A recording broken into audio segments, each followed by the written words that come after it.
Hello and welcome to Jang's Food Workshop. I'm Chin and this is my mum Chin. Yes, Chu's here today. So, what are we doing today, mum? Today we're doing, ask about a lot. Yeah, you forgot. Ask about a lot? Yes. Do you mean ask about a lot? Yes. Ass is an ass. Oh. This mum said that because she's forgotten. Chicken satay. Yeah, there it is. Chicken satay skewers. Everyone likes a good chicken satay skewer. We've done a live stream of this before, but we thought we'd do an actual main video for this. So this is what it is. Yes. Yeah. Yeah, and we'll get on with that. So it has been a while since we've done a video. We are back now. It's just every summer is the same since we started 4 years ago. We've got to take care of the businesses we have, and summer is the time where we live to make our money to survive the winter, because you do not make a living or a livable living off YouTube. It's just not a thing anymore. Here we go. So I've got some chicken breast here and I sliced it pretty thin. You want to slice it across the grain, that just makes it a little bit more tender. Tender, yes. But if you can't figure out the grain, that's absolutely fine. There is a short video on here which I will tag below that you can go watch to see how to tell the grain. Yeah. Yes. I'll get on with this. Yeah, we're going to get on with that. Okay. Yes. So first of all, we're going to put into this is Jimmy's Satay. Now, normal takeaways will use yos. We just prefer the taste of Jimmy's Satay. It's just much stronger, much richer. It's more spicy, so if you don't like the spicy, use yos, or go to your Chinese supermarket and find a light coloured satay sauce. Don't go to a Western supermarket because it won't be right. Here I have 2 tablespoons. Oh, Jimmy's Satay? Yeah, in that goes. We've got Eastern Star curry powder here, and that is 1.5 tablespoons. You can use any curry powder really. Eastern Star is a much nicer flavour. Most takeaways are using Eastern Star. Well, good takeaways. Cheaper places will be using Madras powder, which is fine, it's still nice. We just prefer this. In that goes. We've got 1 tablespoon of potato starch. You can use cornstarch. 1/3 tablespoon of MSG, a good 1/4 teaspoon of salt, 2 tablespoons of light soy, and we want 2 tablespoons of dark soy. And why is that, Mum? To give it colour. Yeah. And then we're just going to mix this together. You don't have to do this, but if you want to make the chicken extra tender, you can add a pinch of bicarb, and I do mean a pinch, and that will stop the chicken from going tough when it's cooked. That's an old Chinese takeaway method. Lots of places do it differently, but that's the easiest way, and if you know how to use bicarb properly, it's not going to be squeaky on your teeth or anything. It just makes the meat nice and tender. When it's all pretty much covered, I'm just going to do it by hand because it's easier. I don't know why I started with the spoon, that was ridiculous, wasn't it? So yeah, when the mixture is on all the slices, I'm going to add some vegetable oil and just about a tablespoon, and what this does is stops it from drying out in the fridge. And you want to coat that. And you want to let this sit in the fridge for about half an hour. Overnight for best results, but obviously not everyone's got that time, so at least half an hour. Yeah. While that's marinating, we're going to do the sauce. So you're just going to put about a tablespoon and a half of veg oil into a pan. Turn this on to a low heat. And unlike most things, we're going to do this nice and slow. So we just want to soften up a whole white onion there that I've finely chopped. Finer the better. I just roughly chop that for the sake of being quick for a video. And we're just going to sweat these off slowly. We will show you a traditional satay recipe at some point, because our family has satay food stalls in Brunei and Malaysia. So we'll show you an original recipe. Just turning now. Yeah. So while you have a second, if you'd like to support the channel, head over to the Recipe Vault, which is basically our in-house Patreon. That's available at chinandchewscookeryschool.co.uk. On there you get extra recipes, annotated videos. So this video will have the recipe list and methods below it on there. Depending on what tier you get as well, depends on extra videos and things like that. Yeah, just head to that channel. Website. Oh, website. Oh, okay. Okay, so it's been about 5 minutes now. It's ready. I'm going to put a 2/3 teaspoon of salt and a 2/3 teaspoon of MSG, 2 heaped teaspoons of aged garlic, and I'll put the video on how to make this below in the description. And again, we're going to cook this off nice and slow so that garlic mellows and doesn't caramelise. You don't really want it browning on this occasion. This should only take a minute or 2 minutes. Now I'm going to put in the Eastern Star curry powder. Again, you can use a Madras, but Eastern Star is just much nicer.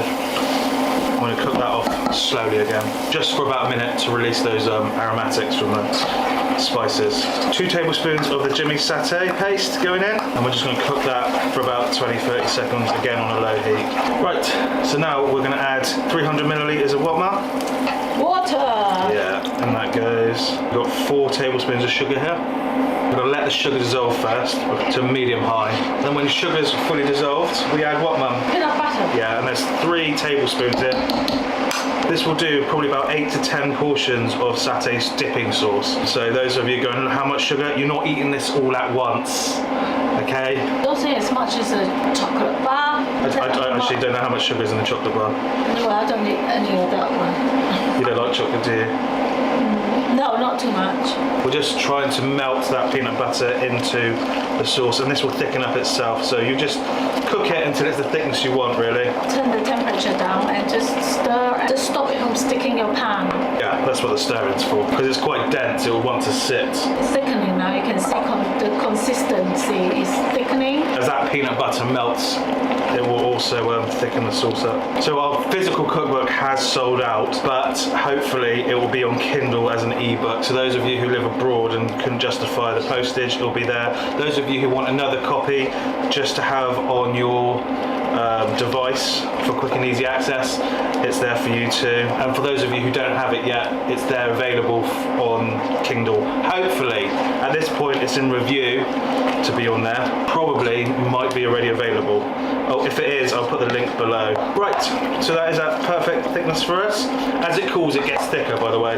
We'll get on with doing the skewer now. Yeah, we've got these, I want to say 4-inch? No, about not quite 6 yet. 5.9 or 5. But I think they call them 6. 6, yeah. 6-inch Satay skewers. And we're just going to skewer these up. Well, Yes. Mum is going to do that for you, and she'll show you her technique. Really not much technique, is it? Just get one piece. You go and get your hand dirty. Take one piece of chicken. Start from the end. I tend to twist it because it doesn't. If you do it that way, it will just fall off. You know, dangling. You don't want it dangling. You want it on a stick. Yeah. Like a couple would do.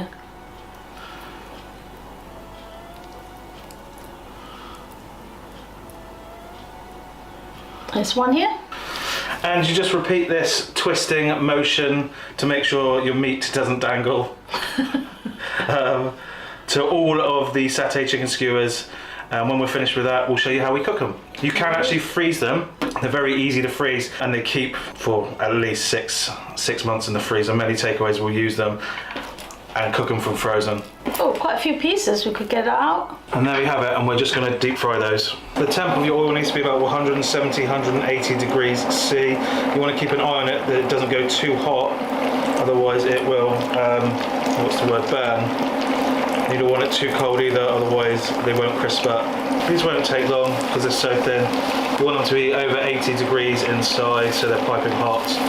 Take 2 to 3 minutes. Yeah. Just looking good already. Doing them from frozen, they're going to take slightly longer. So if you don't have a pro, I'd do them for at least 4 or 5 minutes if you're cooking directly from frozen. I think it's about done. So these are all ready now. All we're going to do is put them in a bit of kitchen paper and let them drain. Wow. We're just going to put these onto a plate. Put them however you want. We like serving them with some cucumber. It just opens up the flavour a little bit more, in our opinion anyway. You serve what you like. And then it's going to take some of this sauce and just drizzle it over the top. You can serve it in a side pan if you want. Yeah, in a bowl. That's what I meant, a bowl. Why did I say side pan? What the hell is a side pan? I'll just put some in a bowl just for dipping. I like dipping the cucumber in it. Yeah. So here we go. Nice and tender. You can taste the flavour, it's crispy. Oh, it's lovely. Right, so now to try it with the sauce. You can have first go. Yeah, okay. Oh, you can smell the peanutty coming out. I must admit it's better with the sauce because the sweetness cut into it. Just give it another level of flavour. Yeah, so there we have it. It's relatively easy to do. It's a bit, I wouldn't say complicated. There are a couple of steps, but like I said, once you've done all of them, it's a matter of just like learning to riding a bicycle. Learning to ride on a bicycle, exactly. Yeah. Satay chicken skewers. Number one. Hope you enjoyed this. We're now starting to do videos again, so hopefully we'll have one up once per week. Well, we'll try anyway. And that's We'll the aim. try, yes. So yeah. All the sauce fall up. Anyway, Happy cooking, happy eating. there it is. Take care. Really good.